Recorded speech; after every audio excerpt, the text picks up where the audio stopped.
Olá, meus queridos irmãos e irmãs, nós estamos aqui nos encaminhando para a fase final do nosso curso. Hoje nós vamos estudar aqui o capítulo 19 do livro do Apocalipse, mas antes vamos, como nós sempre fazemos, tradicionalmente nós começamos a nossa aula entregando nosso coração, nossa mente, a ação do Espírito Santo, eu para poder me expressar convenientemente e vocês para compreender aquilo que vou transmitir para vocês.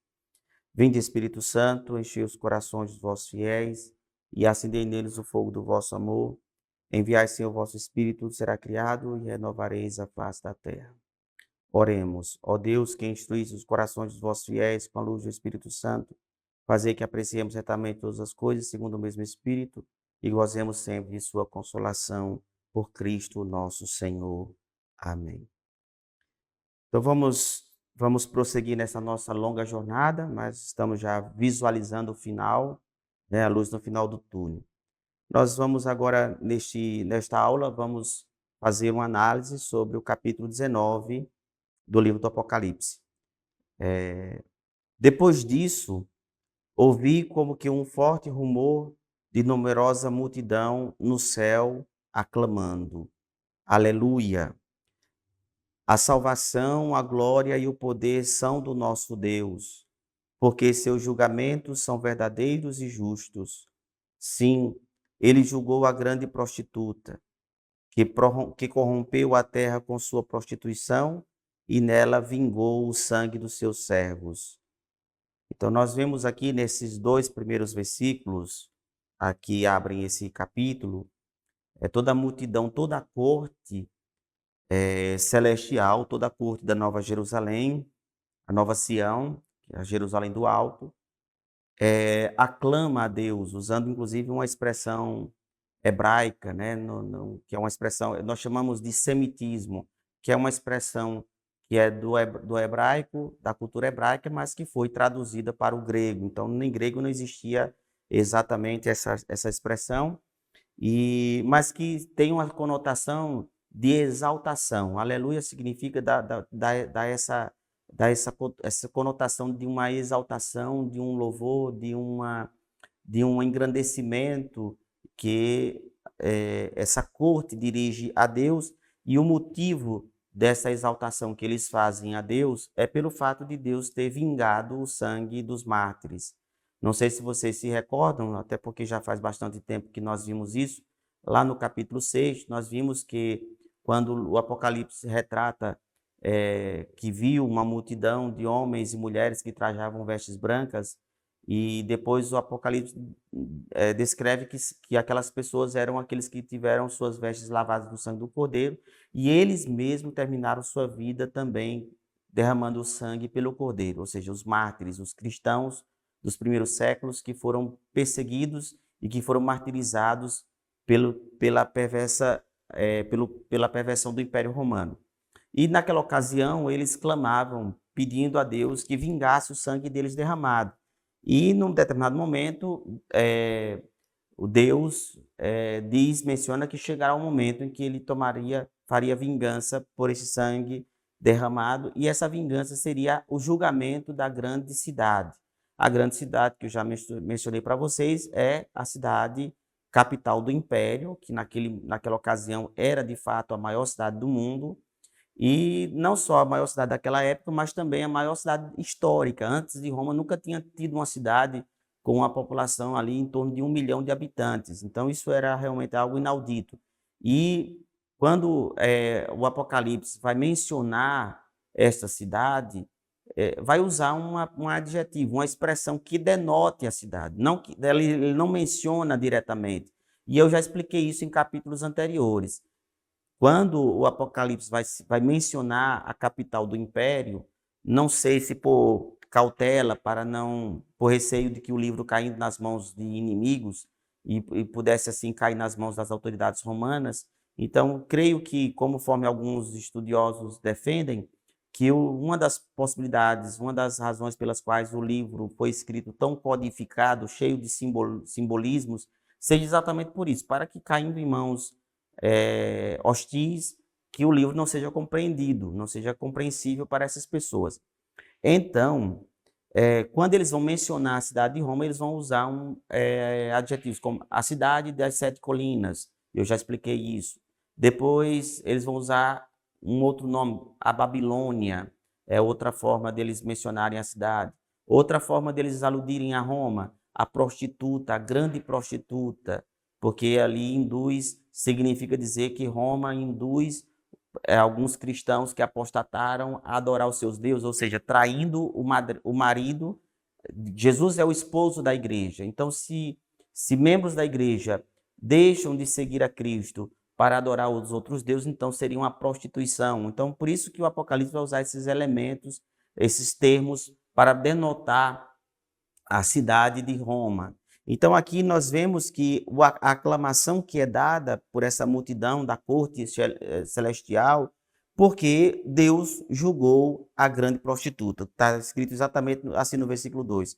Porque seus julgamentos são verdadeiros e justos. Sim, ele julgou a grande prostituta. Volto a insistir, a grande prostituta aqui é a cidade de Roma. E nela vingou o sangue dos seus servos, exatamente em resposta àquilo que foi pedido lá no início, lá no capítulo 6, naquela passagem que eu acabei de mencionar aqui para vocês. No versículo 3 prossegue da seguinte maneira: e acrescentaram, aleluia, dela sobe a fumaça pelos séculos dos séculos, a fumaça da destruição, da cidade que foi incendiada, que foi totalmente devastada, destruída. Eu também mencionei em aulas passadas que, de fato, historicamente, a cidade de Roma foi destruída várias vezes. Só para vocês terem noção, uma cidade em média de 1 milhão de habitantes, na Idade Média chegou a ter 30 mil habitantes apenas. Então, na Idade Média, Roma não passava de um amontoado de destroços. Era uma cidade totalmente devastada. Quando eu morei em Roma durante um período, 4 anos eu estive lá, e eu tive noção do tamanho, da dimensão da cidade quando eu fui conhecer a igreja onde está sepultado o São Paulo, que é a Basílica de São Paulo fora dos muros. Eu peguei um metrô, peguei ônibus, metrô, fiz uma verdadeira viagem para poder chegar na Basílica que fica fora exatamente dos muros. Então, quando eu desci do metrô, saí do metrô, tinha as muralhas antigas da cidade. Então, quando eu vi aquelas muralhas, né, uma parte ruída, né, alguns pedaços da muralha ruída, eu fiquei imaginando, essa cidade realmente era muito grande há 2000 anos atrás, porque de onde eu estava, da Basílica de São Paulo fora dos muros, para o centro de Roma, onde fica o Coliseu, o centro governamental da cidade, é uma distância assustadora. Pra você ter ideia, você imagine uma distância daqui do seminário para as Malvinas, que nós consideramos uma distância razoável, mas eu diria que de onde eu estava, da Basílica de São Paulo fora dos muros, para o centro de Roma, dá como mais ou menos daqui a Queimadas. Não sei se todos vocês têm noção de onde fica Queimadas, mas é uma distância razoável.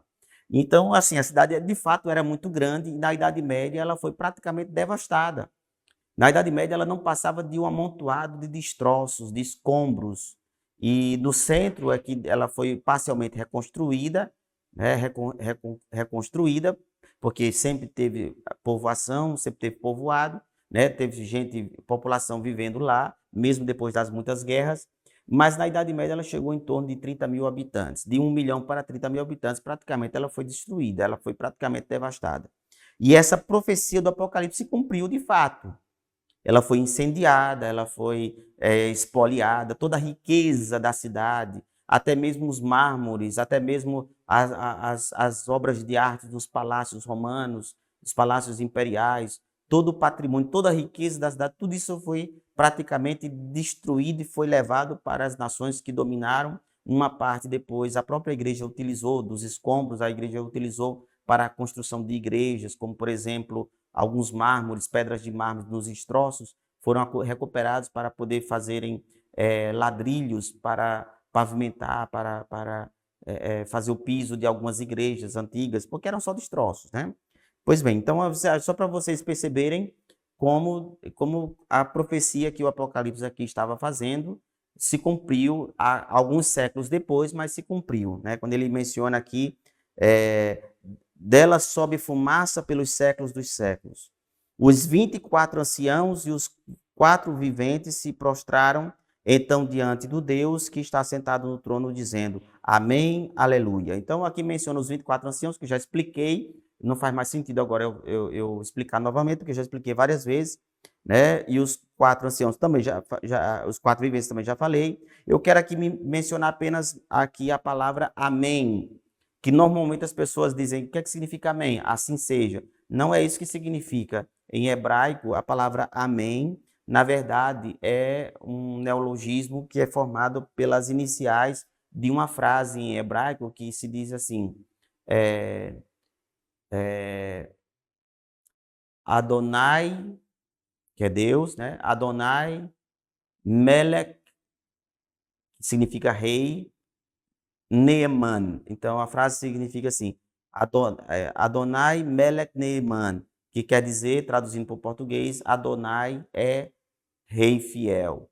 Então, pegando as iniciais de cada uma dessas palavras que eu acabei de citar, do hebraico, então dá exatamente as palavras, as 3 consoantes que deram origem à palavra amém. Então, quando a gente faz uma oração e a gente termina a oração com a palavra amém, nós estamos implicitamente fazendo uma profissão de fé, dizendo Adonai é rei fiel. Então, por exemplo, se eu faço uma súplica pedindo a Deus uma cura, pedindo a Deus um grande favor, e aí no final da oração eu digo amém, então eu estou dizendo no final da oração, eu acredito porque Adonai é rei fiel, ou seja, Deus é rei fiel e, portanto, demonstra a palavra em si, ela comporta uma profissão de fé, uma profissão de confiança, né? Você confia em Deus. Nisto, saiu do trono uma voz convidando, o trono onde está sentado o Senhor de muitos anos, o ancião, que é o próprio Deus. Nós vimos isso no início também.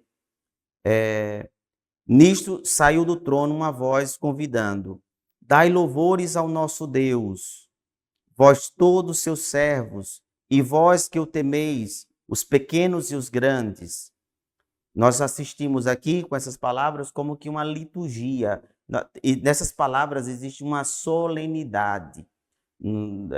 A razão pela qual nossas liturgias católicas elas são muito solenes, porque a nossa liturgia ela reflete, ela exprime exatamente essas realidades do reino de Cristo. Então, se você for perceber bem, o livro do Apocalipse ele é repleto de passagens, de descrições litúrgicas, de um rito solene, de uma solenidade, mostra de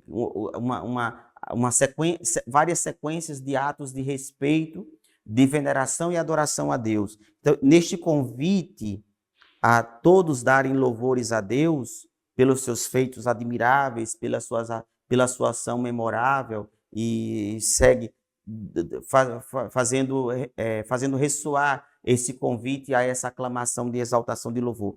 Eu quero aqui destacar esse elemento solene que perpassa por esse capítulo aqui, o capítulo 19. Porque o Senhor, o Todo-Poderoso, passou a reinar. Alegremo-nos e exultemos, demos glória a Deus, porque estão para realizar-se as núpcias do Cordeiro e sua esposa já está pronta.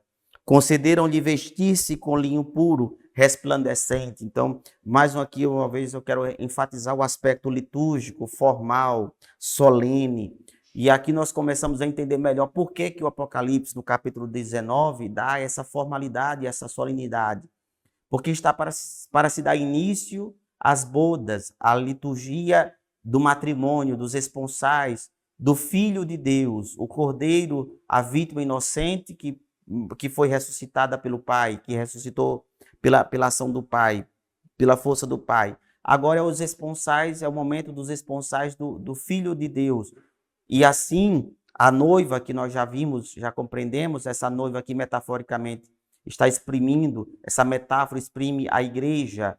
Interessante que o apóstolo João, o 4º evangelho, mostra que no dia em que Jesus morreu na cruz, o centurião abriu com lança o lado de Jesus e saiu sangue e água. Santo Agostinho, não sei se eu já falei isso aqui para vocês, se falei, peço perdão por estar repetindo, né? Mas por via das dúvidas, eu quero aqui pontuar esse ponto aqui. Santo Agostinho diz que aquele sangue e água que nasceu, que brotaram do lado aberto de Cristo, são o equivalente ao lado de Adão. Porque quando Deus foi fazer a mulher, a esposa de Adão, ele fez com que Adão caísse no sono profundo e do lado, ou seja, do lado da costela, Deus tira aquela parte que daria origem, que Deus faria a esposa de Adão. E Santo Agostinho diz que assim Deus procedeu com o seu filho, criou a sua esposa do seu lado, e como Adão ele adormeceu o sono da morte, e desse lado perfurado pela lança, Deus faz nascer, ressurgir os dois elementos, o sangue representando o sacramento da Eucaristia e a água representando o batismo, os dois sacramentos que dão vida e mantêm a igreja, que é a esposa do Cordeiro. Então, naquela cena do Evangelho de João, nós vemos a noiva de Cristo que é ali criada, recriada, de maneira que os esponsais, o matrimônio, se dá exatamente nesse momento em que, no momento final da história, Deus convida todos para dar graças a Deus, porque principia-se assim a solene celebração em que o Cordeiro assume como esposa aquela que Deus Pai criou do seu lado aberto para ser a sua esposa para sempre. Esse é o motivo da solenidade. Por isso que eu estava destacando para vocês um pouco antes, esse aspecto solene da formalidade. A seguir, versículo 9, disse-me, versículo 8, concederam-lhe vestir-se com linho puro, resplandecente, pois o linho representa a conduta justa dos santos. O linho sempre foi símbolo da pureza, talvez até aludindo ao pano de linho que cobria o corpo de Cristo também, né? Significando a pureza de uma vítima pura, sem defeito, sem pecado. Versículo 9. A seguir disse-me, escreve, felizes aqueles que foram convidados para o banquete das núpcias do Cordeiro. Inclusive essa expressão, ela ficou, digamos, perenizada na própria liturgia da missa, quando um pouco antes da comunhão, o padre, o sacerdote, repete exatamente essas palavras, felizes os convidados a participar do banquete nupcial do Cordeiro. Então, aqui na terra, nós, enquanto aguardamos a consumação da história, nós anelamos por esse dia em que nós participaremos dessa solene liturgia dos esponsais, e aqui na terra nós somos alimentados, fortalecidos com esse banquete que diariamente é oferecido como uma espécie de antecipação, embora pela nossa fraqueza nós não tenhamos alcance pleno, profundo, da santidade, da beleza que é a própria liturgia eucarística que nós todos os dias temos a oportunidade de participar. E acrescentou, estas são as verdadeiras palavras de Deus. Caí então a seus pés para adorá-lo, mas ele me disse, não faças, sou servo como tu e como teus irmãos que têm o testemunho de Jesus. É a Deus que deves adorar. Com efeito, o espírito de profecia é o testemunho de Jesus. Então aqui nós vamos perceber que o vidente João, ele teve um ímpeto de adorar o mensageiro de fato repreende, convida ele a se levantar, porque talvez o vidente aqui confundiu, talvez, o próprio anjo, o próprio mensageiro, como aquele que poderia ser exatamente Deus. Então ele faz essa correção, porque a adoração deve ser direcionada unicamente a Deus e ao seu Filho Jesus Cristo. Agora nós vamos para a parte final, a segunda parte do capítulo 19, onde aqui veremos o primeiro combate escatológico, porque são dois combates escatológicos. Então, esse primeiro é antes das núpcias do Cordeiro. Então, só para que fique claro para vocês, então, num primeiro momento, no capítulo 19, ele faz uma apresentação de uma solenidade que está prestes a ser iniciada, que é sinalizando que vai acontecer a formal liturgia do matrimônio de Cristo e de sua esposa, que é a igreja, mas antes desse matrimônio acontecerá a batalha final, o princípio do fim, que vai ser exatamente o confronto definitivo final com as forças demoníacas, as forças do mal, as forças hostis que fazem oposição a Deus e ao seu reino. Então vamos ver a descrição que o Apocalipse faz dessa passagem. Vi então o céu aberto, eis que apareceu um cavalo branco, cujo montador se chama Fiel e Verdadeiro. Ele julga e combate com justiça. Seus olhos são chamas de fogo, sobre sua cabeça há muitos diademas, e traz escrito um nome que ninguém conhece, exceto ele. Veste o manto embebido de sangue, e o nome com que é chamado é Verbo de Deus. Então nós vemos aqui o aparecimento de um personagem que é descrito com toda a pompa de um rei guerreiro. Eu não sei se vocês que estão assistindo têm conhecimento do que eu vou dizer, mas antes de Cristo houve um grande conquistador, que foi um príncipe grego chamado Alexandre o Grande, Alexandre Magno, que foi considerado o maior de todos os conquistadores. De fato, a presença de Alexandre, quando ele comandava os seus exércitos, quando ele chegava, se aproximava de algumas nações, o medo que ele causava aos pequenos reinos era tamanho que muitos reis não se atreviam a levantar a espada contra Alexandre o Grande. Então, muitos reis, quando tinham notícia de que eles estavam marchando na sua direção, já se antecipavam para ir ao encontro dele, para poder depor as suas armas e aceitar a submissão, aceitar o governo, aceitar o domínio grego de Alexandre, o grande conquistador. Então, quando nós vemos essa descrição, Jesus é descrito, esse personagem, esse príncipe, ele é descrito como um herói vencedor, a exemplo dos grandes heróis antigos, da antiguidade, que montado em seu cavalo, vai à frente do seu exército para poder conquistar, para poder vencer os seus inimigos, de maneira que a sua simples presença, assim como aconteceu com Alexandre Magno, acontecia com Alexandre Magno, o grande conquistador, o Apocalipse descreve esse príncipe rei, vencedor, guerreiro, general, descrito com toda a pompa, traz sobre ele os adjetivos de fiel, porque de fato ele é fiel a tudo aquilo que com tudo aquilo que ele se comprometeu. Ele também é verdadeiro, como ele mesmo disse, eu sou o caminho, a verdade e a vida. Então, portanto, ele julga conforme a justiça. Depois, de seus olhos são chamas de fogo, ou seja, seus olhos tudo penetra. O fogo, na antiguidade, é símbolo da purificação, porque quando se tirava os metais nobres da terra, a separação dos metais nobres dos metais de baixa qualidade era aquecendo. Por exemplo, o ouro, ele é provado, quando ele é tirado da terra, ele é colocado em temperaturas altíssimas para poder separar. Somente o ouro puro, ele se torna líquido.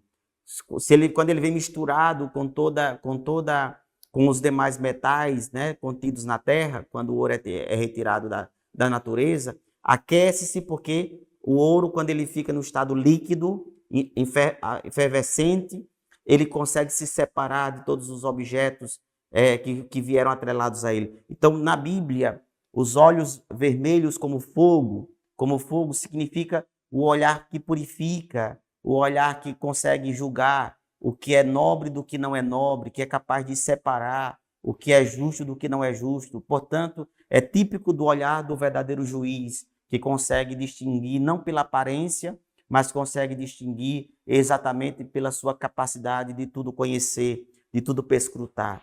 Sobre sua cabeça há muitos diademas. Os diademas eram equivalentes às coroas. Naturalmente, os reis eles não iam para as batalhas carregando coroas na cabeça, mas eles usavam diademas, né, simbolizando seu poder real. E traz escrito um nome que ninguém conhece, exceto ele.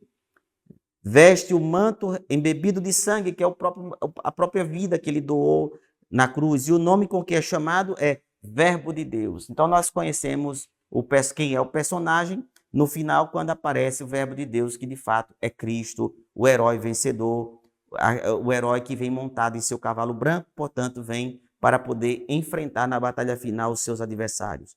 Versículo 14. Os exércitos do céu ou seja, acompanhando o herói, o príncipe guerreiro, que é Jesus, o verbo de Deus, acompanham-no em cavalos brancos, vestidos com linho de brancura resplandecente. Da sua boca saiu uma espada afiada, ou seja, uma espada sai da boca, porque a espada do cordeiro é a própria palavra.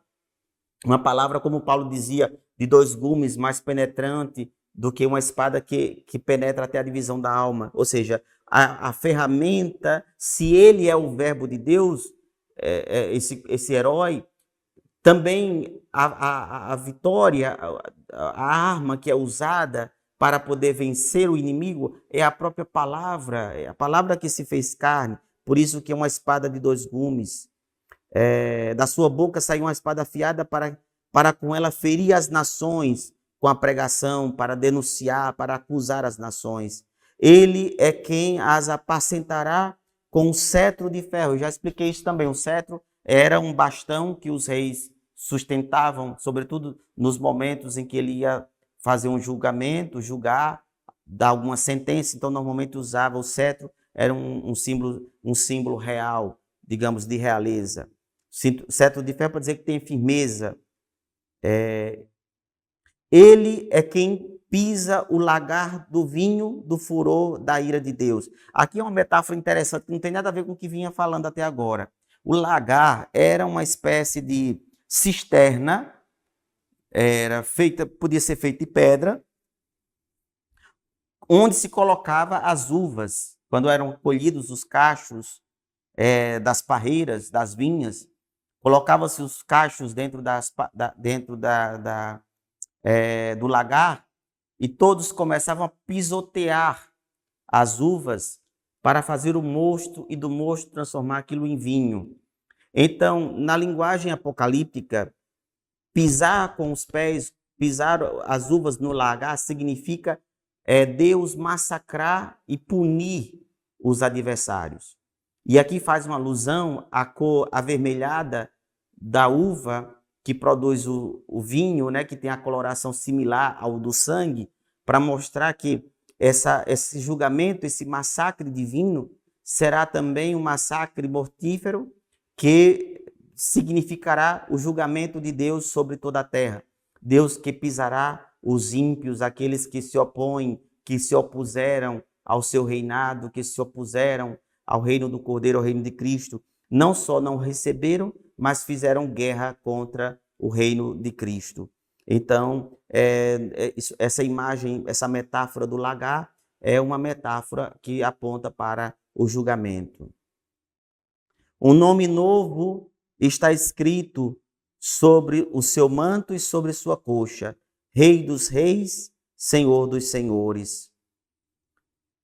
Vi depois um anjo que de pé no sol gritou em alta voz para todas as aves que voavam no meio do céu: Vinde, reuni-vos para o grande banquete de Deus, para comer carnes de reis, carnes de capitães, carnes de poderosos, carnes de cavalos e cavaleiros, carnes de todos os homens, livres e escravos, pequenos e grandes. Então nós vamos ver aqui um convite cósmico do todo o cosmo. O cosmo, toda a natureza é convidada para poder tomar parte nas alegrias das festas deste triunfo que acontecerá depois, logo após a justiça e o julgamento divino.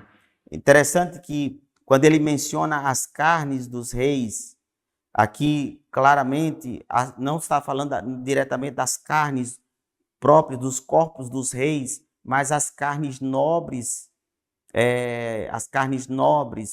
que eram consumidas nos palácios pelos reis, pelos generais, né?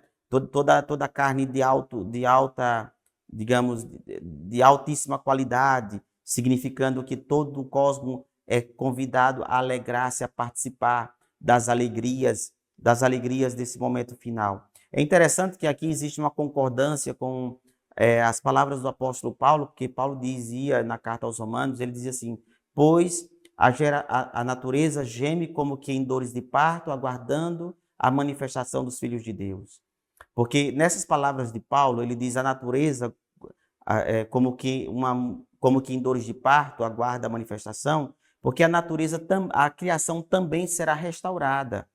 Hoje, quando eu vinha de João Pessoa para cá, eu vinha dirigindo e olhando, não sei por qual motivo eu cheguei a pensar sobre isso, mas olhando a paisagem bastante verde agora por causa das chuvas, e eu olhando as paisagens na estrada, tudo verde, tudo muito bonito, mas aí eu comecei a me lembrar como seria essa mesma paisagem antigamente, antes dos portugueses chegarem aqui. Deviam ter muitas florestas, deviam ter muitas árvores, né? Não tinham esses campos com tantos terrenos apenas como pastagens, né? Provavelmente tinha muitas árvores. E a gente sabe que a natureza ela foi profundamente devastada pelo ser humano, mas a criação será libertada também do seu maior tirano, que é o próprio ser humano. Nós continuamos devorando, destruindo toda a natureza que foi colocada nas mãos por Deus nas nossas mãos, mas a natureza no final do julgamento, essa natureza ela será revestida de esplendor, portanto ela é convidada a alegrar-se. Versículo 19 diz: Vi então a besta reunida com os reis da terra e seus exércitos para guerrear contra o cavaleiro e seu exército, contra Cristo e seu exército, que seriam os anjos. A besta, porém, foi capturada juntamente com o falso profeta, que nós mencionamos lá atrás já, né? Porque tem a besta, o falso profeta e o dragão. São três elementos, são três figuras.